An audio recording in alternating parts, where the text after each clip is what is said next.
Hello and a very good evening. You're watching the MAMI TV English News Bulletin. I'm ALBINA RIAMEI. Prime Minister Narendra Modi has called upon the youths of India to help in making India a more developed nation and take the resolution to be the catalyst of national development. The Prime Minister said this as he distributed 71,000 appointment letters to new recruits as part of government's Rozgar Mela through video conferencing today. Union Minister of State for External Affairs Dr. R.K. Ranjan distributed the appointment letters to the new recruits of the state under Rozgar Mela at a program held at the half-long hall of IZAR South at Pukri. IZ Major General of Assam Rifles South Rajan Sarawat, BSF DIG DS Rawat and Deputy Director of RIAMEI Naurem Indra Kumar were among those who attended the program organized by IGAR South. Union Minister of State Dr. R.K. Ranjan distributed appointment letters of around 25 recruits out of 227 new recruits of the state on the occasion. Addressing the new recruits through video conferencing, Prime Minister Narendra Modi said more than 71,000 youths are being given appointment letters in 45 cities today. This will bring happiness to the homes of thousands of people. Last month, on the occasion of Dhanteras, 75,000 youths were given appointment letters under different ministries. The initiative was launched in October to recruit 10 lakh people on a mission mode in the next year and a half. The Prime Minister further said that the youth is the biggest strength of the nation and that the central government is according the highest priority to utilize their talent and energy for nation building. He welcomed and complimented the new public servants and reminded them that they are assuming this important responsibility in a very special time period.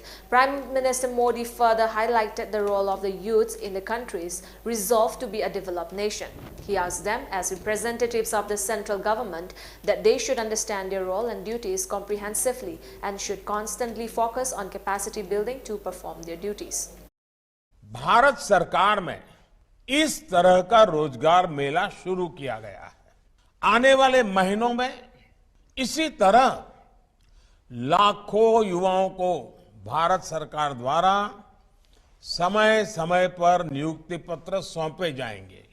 मुझे खुशी है कि NDA शासित कई राज्य और केंद्र शासित प्रदेश भी और भाजपा सरकारें भी अपने यहां इसी तरह रोजगार मेले आयोजित करने जा रहे हैं। Speaking on the occasion, Union Minister of State for External Affairs Dr. R.K. Ranjan said the initiative of the central government has given the youths of the state the chance to easily secure jobs under paramilitary force, railways, health and family welfare, bank and educational institutions. The appointment letters of the remaining recruits of Manipur will be sent via email or by post, he said. Dr. R.K. Ranjan also appealed to the new recruits to discharge their duties diligently with focus on national development. आज भारत सरकार की नौकरी के लिए मणिपुर से selected सभी candidate को appointment letter email और पोस्ट से भेजा जा रहा है। उनमें से करीब 200 यहाँ पर प्रेजेंट है। आप सभी और आपके परिवार को सफल के लिए बहुत बहुत बधाई। Health Minister Dr. Sapam Ranjan has stated that taking antibiotics without doctor's prescription leads to various harmful effects on one's health. Minister Dr. Sapam Ranjan was speaking at the observance of World Antimicrobial Awareness Week at the conference hall of MS Building, Jawaharlal Nehru Institute of Medical Sciences, JNIMS today. Speaking further at the observance, jointly organized by Director of Health Services, IDSP and National Health Mission, Dr. Sapam Ranjan said the observance is organized under the aegis of World Health Organization to improve awareness and understanding of antimicrobial resistance AMR and encourage best practices among the public. The minister said that there is lack of awareness among AMR among the public, that it has the potential of escalating into silent pandemic. Mentioning that AMR is among the top 10 global health challenges, he said people today have the habit of treating oneself by looking up medication on the internet. However, it must be noted taking antibiotics with prescription has harmful effects on the health. He said and advised the people not to take antibiotics without doctor's supervision.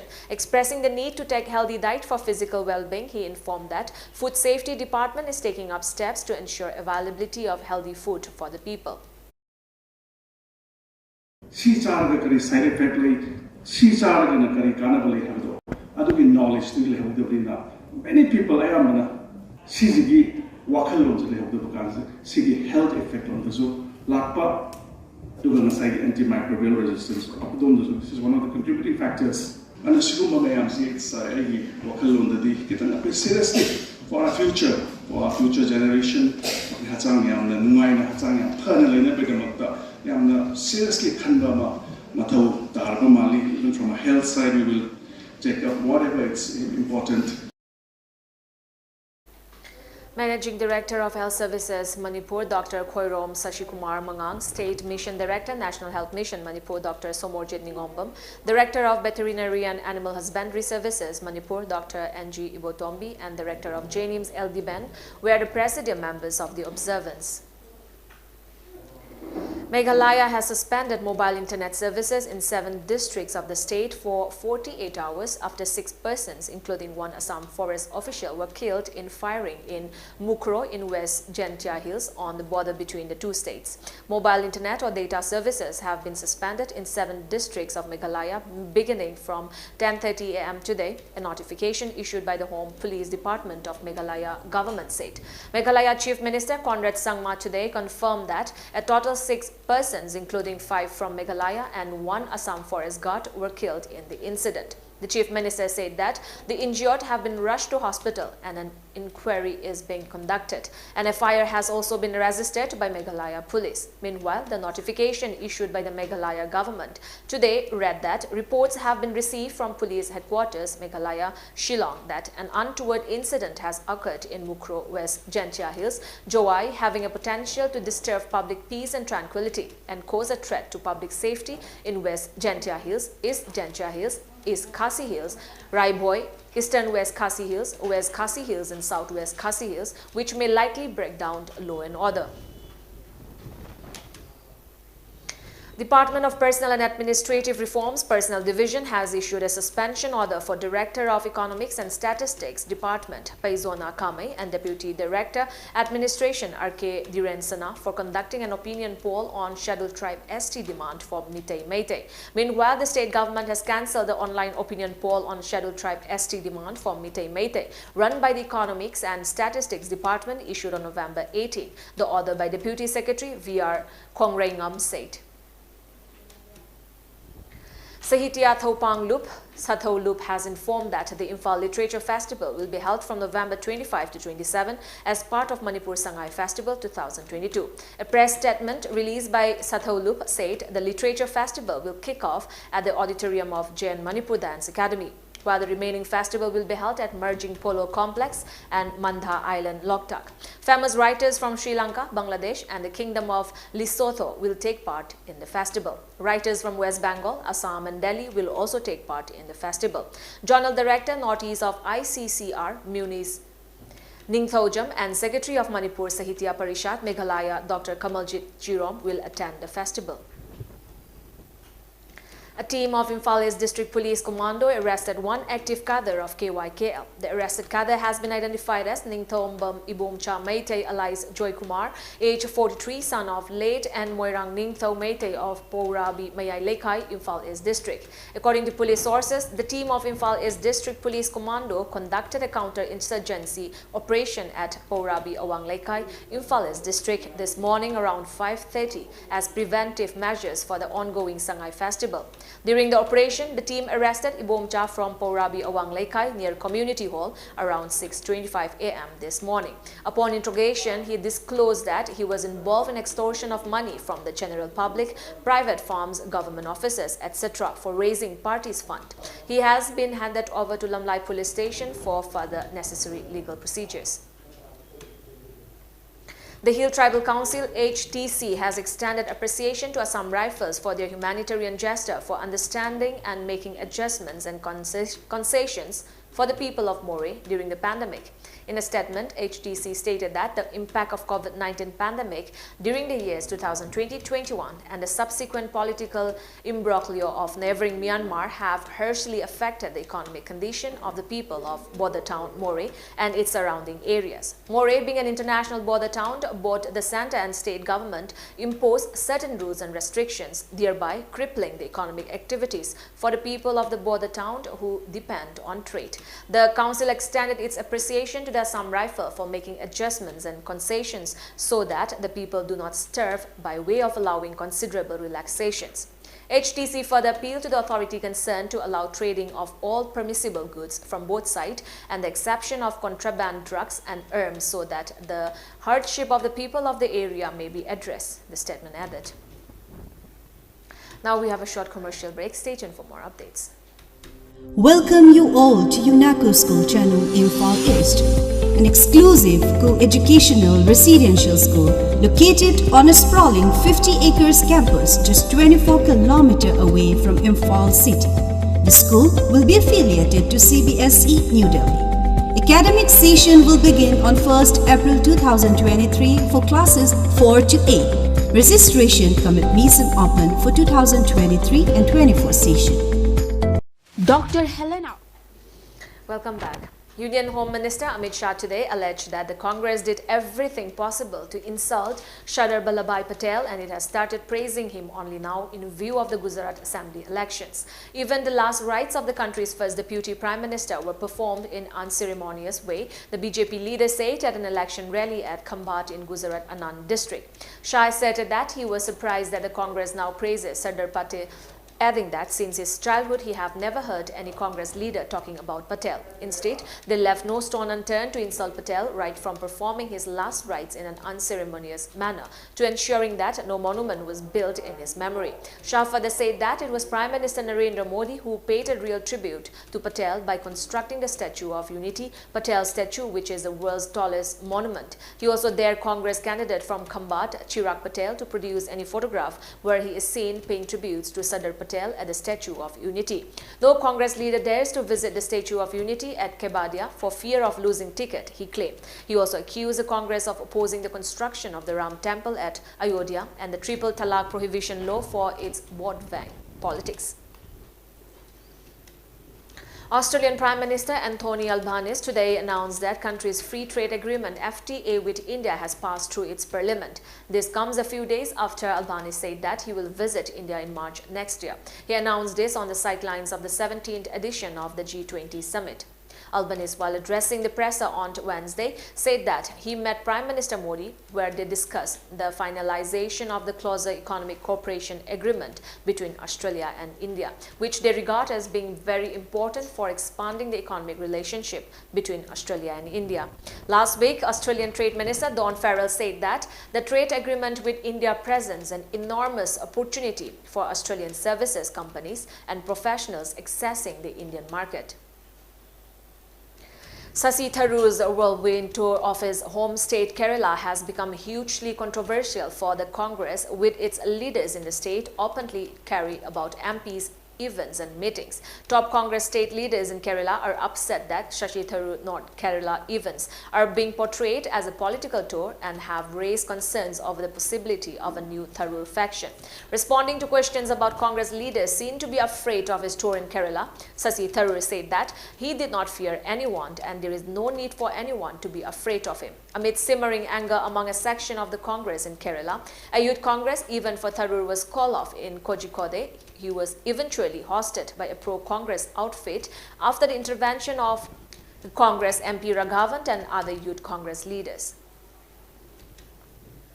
Following the invitation to controversial Islamic preacher Zakir Naik by Qatar to FIFA World Cup, BJP spokesperson Xavier Rodriguez today appealed to the government, Indian Football Association and Indian travelling to the host nations to boycott the sporting event. Zakir Naik, who is an Indian fugitive, has been reportedly invited by Qatar to deliver lectures on Islam during the ongoing FIFA World Cup. In a statement, Rodriguez said that giving a platform to Naik at a time when the world is battling terrorism is like giving a terror sympathizer to spread hate. The BJP leader appealed to the people of the country and also the people from abroad who are victims of terrorism to boycott the World Cup event in solidarity with the global fight against terrorism. Alleging that NAC has been instrumental in spreading Islamic radicalism and hate in India, Rodriguez said that he is no less than a terrorist himself. He also added that Zakir Naik is a wanted man under Indian law. He is charged with money laundering crimes and hate speeches. He is also a terror sympathizer and has openly supported terrorist Osama bin Laden and has been instrumental in spreading Islamic radicalism and hate in India. India condemned the recent ballistic missile launches by North Korea at the United Nations Security Council. India's permanent representatives to the UN, Ambassador Ruchira Kamboj, said the recent intercontinental ballistic missile ICBM launched by the Democratic People's Republic of Korea, DPRK, affect the peace and security of the region and beyond. Incidentally, this was the second meeting on DPRK after Pyongyang fired an intercontinental ballistic missile. The isolated country fired an intercontinental ballistic missile ICBM toward the East Sea last Friday. The South Korean military said in protest over the United States' move to reinforce its extended deterrence protection of South Korea and Japan. The launch is presumed to have involved the Hwasong-17 ICBM, according to Yonhap. The same ICBM was test-fired on November 3, but the launch was seen as a failure. India saw a single-day rise of 294 new COVID-19 infections with 5 deaths in the last 24 hours. This took the total tally to 4.46 crore, while the active cases have declined to 6,209, the Health Ministry said. The death count, however, climbed to 5.30 lakh, with the fresh deaths reconciled by Kerala, according to data. The active cases comprises 0.01% of the total infections, while the recovery rate has increased to 98.80%, the ministry stated. A decrease of 193 cases have been recorded in the active caseload in the span of 24 hours. Meanwhile, the number of people who have recuperated from the disease surged to 4.41 crore, while the case fatality rate was recorded at 1.19%. On the other hand, 219.87 crore doses of COVID vaccines have been administered in the country under the vaccination drive. China has locked down a major transportation hub in the south as the country grapples with its largest COVID outbreak since April. More than 28,000 new infections were reported nationwide, nearing a record high since the pandemic began. Guangdong province and the city of Chongqing lock over 16,000 and 6,300 cases respectively. New cases in Beijing have also jumped in recent days, more than doubling from 621 on Sunday to Tuesday 1,438. With COVID cases on the rise, China has started reintroducing curbs. Many tourist attractions, gyms and parks have been closed, with large-scale events such as concerts cancelled. Over the weekend, authorities advised residents to stay at home and not travel between districts. Schools will be shut down, public transportation services will be suspended, and residents have been advised to stay home, according to a statement issued by the Vaiyund district government. Meanwhile, Asian markets and oil prices slid on Monday as investors fretted about the prospect of China retightening COVID rules. Before we end the bulletin, let's look at the top news headlines once again.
That's all for today. Thank you for joining us. Have a great evening.